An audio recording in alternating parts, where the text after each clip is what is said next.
Dear students, today we are going to discuss the fringe width in wave-shaped film and necessity of extended sources. So first we take fringe width in wave-shaped film. So we have the relation for nth bright fringe 2 mu t cos r plus theta is equal to 2n plus 1 lambda by 2. Equation number 1. Let xn, this is xn, be the distance of the nth bright fringe from edge O.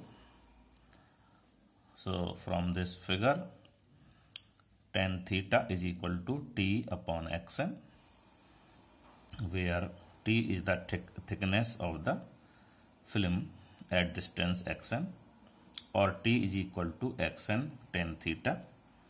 So from equation number 1, 2 mu xn tan theta cos r plus theta is equal to 2n plus 1 lambda by 2. This is equation number 2. Similarly, for n plus 1th bright fringe, we have this relation 2 mu x n plus 1 tan theta cos r plus theta is equal to 2 into n plus 1 plus 1 into lambda by 2 is equal to 2n plus 3 into lambda by 2. This is equation number 3. Now subtracting 2 from 3, we get 2 mu xn plus 1 minus xn tan theta cos r plus theta is equal to lambda, or fringe width beta is equal to xn plus 1 minus xn is equal to lambda upon 2 mu cos tan theta cos r plus theta. For normal incidence, I is equal to 0 is equal to r, or cos r plus theta is equal to cos theta. Then fringe width beta is equal to lambda upon 2 mu tan theta cos theta is equal to lambda upon 2 mu sin theta.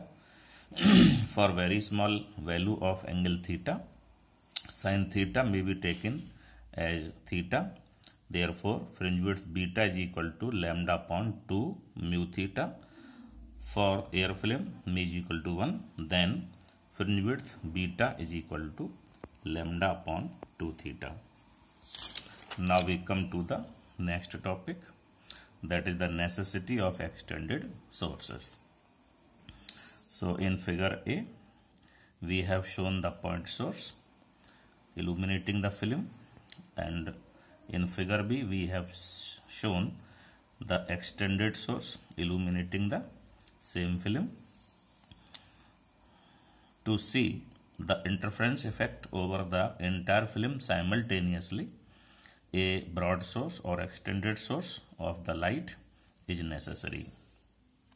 When a thin film is illuminated with monochromatic light from a point source like this, the light reflected from corresponding points on the film does not reach the eye simultaneously. So we are looking here the light coming to the eye. Thus only a small portion of the film will be visible. To see the whole film, the eye will have to be moved from the position to the other. Hence, with a point source, the entire film cannot be viewed at a glance. If we employ an extended source, the light reflected by every point of the film reaches the eye as shown in this figure like this. Hence, entire film can be viewed simultaneously by keeping the eye at one place only. Thank you.